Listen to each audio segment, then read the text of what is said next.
Good morning. Hi. We get to talk about the good stuff today. Um, I'm gonna do two things. I may do this in one video. I may do it in two. We'll see how it goes.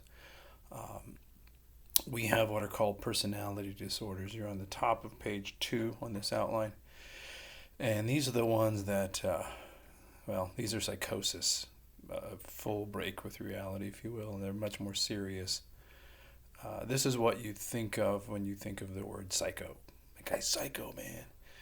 It's this kind, different types. Okay, so you see antisocial personality disorder 1 and borderline personality disorder number 2.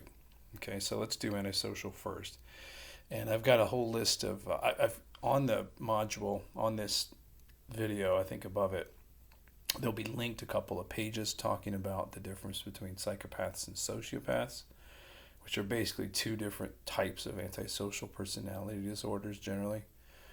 Um, Talking about the difference between those two, I don't know what you think of when you think of those words, but those articles are short and they pretty much sum up what the difference is.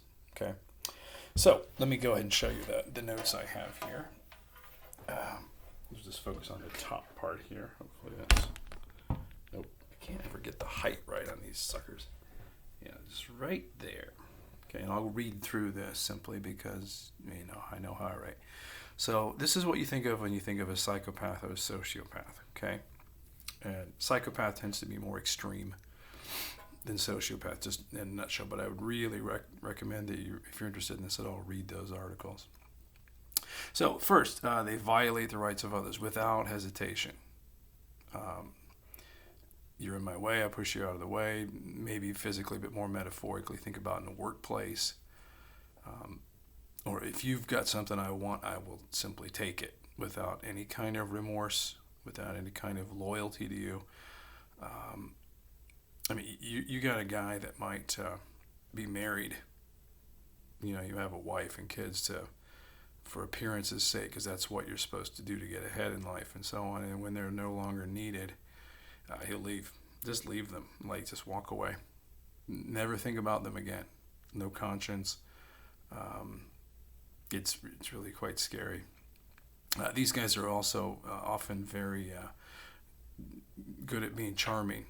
Think about working with somebody like this. They'll schmooze up to you. Oh gosh, you know so much. Can you tell me how to do this job? And learn about you. And what they're doing is probing for weakness. And if they find that weakness, they'll use it against you for sure and get their promotion based on what you taught them. And then once they are in a position above you, you no longer exist to them.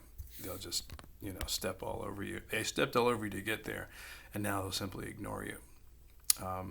Very, very common. And psychopaths, frankly, often reach high in companies. It's not uncommon to see CEOs and stuff to be, not all of this, but have these tendencies.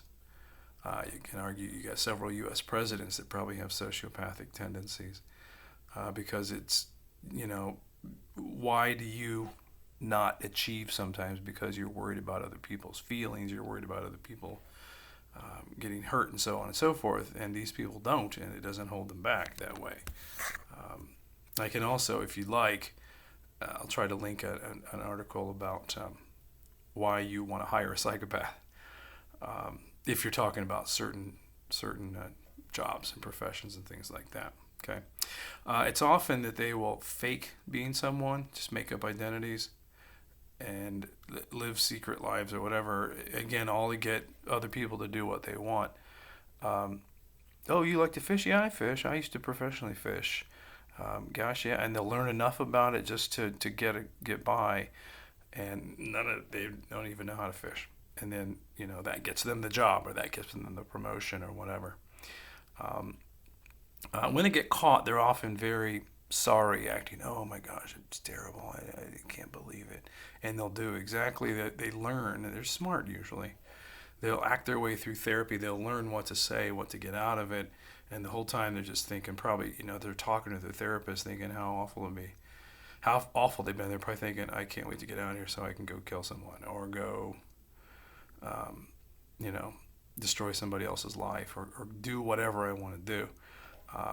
Because keep in mind, serial killers, if they're going to be anything, they're going to be this. Okay, it's very, very common.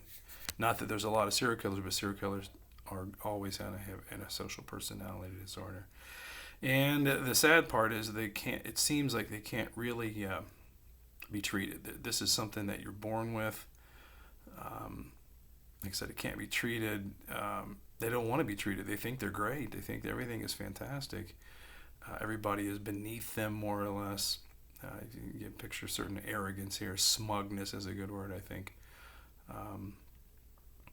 Just not good people, except when they're on your side, I guess. If you think about someone like, you might want this guy as a Navy SEAL if he's coming to rescue you. You might want this guy as a lawyer if you've been unjustly accused of something. So again, I'll try to link that article as well. But let's just go ahead and leave it at this, and I'll do borderline in the second video.